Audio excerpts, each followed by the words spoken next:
আমাদের এই মেরুদণ্ডহীন শিক্ষা ব্যবস্থা আমরা চাই না। মাইলস্টোন স্টুডেন্টরা মারা গেছে, ছোট বাচ্চারা মারা গেছে, কোন হিসাবে শিক্ষা সচিব একজন শিক্ষিত মানুষ কোন হিসাবে বলে যে হচ্ছে এইচএসসি পরীক্ষার্থীদের কি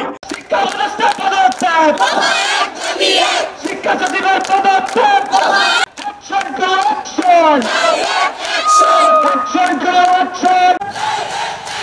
তুমি কে আমি কে তুমি কে আমি কে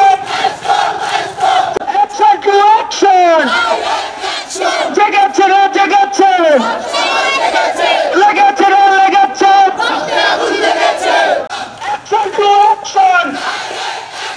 তুমি কে আমি কে অ্যাকশন টু অ্যাকশন জেগেছে রে জেগেছে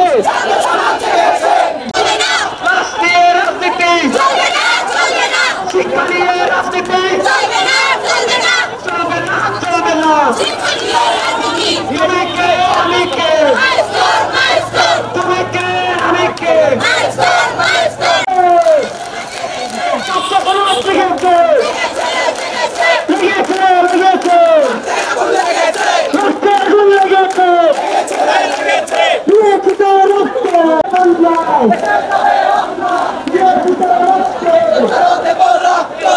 সারা দিন গিয়ে তারপরে আমাদের 3টার দিকে রাত 3টার দিকে আমাদের জানাতে হয় যে আমাদের কালকের এইচএসসি পরীক্ষা হবে না। এত সোজা আমরা কি খেলনার পুতুল? 10টার দিকে আপনারা বলেন যে এইচএসসি পরীক্ষা হবে, আবার 3টার দিকে বলেন যে এইচএসসি হবে না।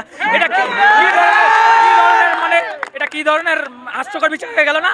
দেশের শিক্ষা ব্যবস্থাকে নিয়ে আমরা প্রশ্ন তুলছি। আমরা এই মেরুদণ্ডহীন শিক্ষা ব্যবস্থা কোনোভাবেই চাই না।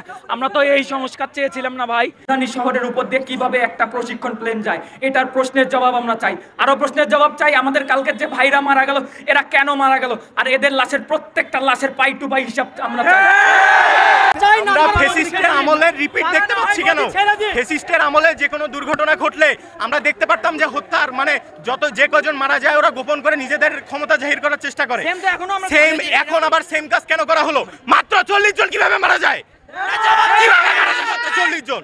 ওখানে কতজন ছিল? আর কত সহ্য করতে বলেন? আর কত সহ্য করব? আমাদের আজকে পরীক্ষা ছিল রসায়ন সেকেন্ড পার্ট। তারা কিভাবে রাত 2:45-এ পরীক্ষা স্থগিত করলো? এর আগে কেন স্থগিত করলো না? আমরা শিক্ষা উপদেষ্টার পদত্যাগ চাচ্ছি। আমরা শিক্ষা উপদেষ্টার পদত্যাগ চাই। প্রথম দাবি শিক্ষা উপদেষ্টার পদত্যাগ। তারপর মাইলস্টোনে যে বিমান বিধ্বস্ত হলো সেখানে কতজন আমাদের ভাই বোন মারা গেছে সেই এক্সাক্ট সংখ্যাটা আমরা চাই। তারপর রাত 3টার সময় আমাদের নিউজ দেওয়া হয় 2025-এর এসএসসি পরীক্ষা স্থগিত। কেন? আমরা কি হাতের পুতুল? আমরা রাত 3টায় কেন নিউজ পাবো? ফাইজলামি করতে আসেনি। কালকে এত বড় একটা দুর্ঘটনা হয়েছে, অথচ তারা বলতেছে গতকালকে বলতেছে 19 জন মারা গেছে, আজকে বলতেছে 30 জন মারা গেছে। যদি এত কম জনই মারা যেয়ে থাকে তাহলে রাত 3টা পর্যন্ত কেন ওখানে অ্যাম্বুলেন্স ছিল? আর আমাদের পরীক্ষা সন্ধ্যা পর্যন্ত এটাই আপডেট ছিল যে আমাদের আজকে পরীক্ষা স্থগিত হবে না। তাহলে কেন রাত 3টা থেকে বলছে মেরুদণ্ড নেই?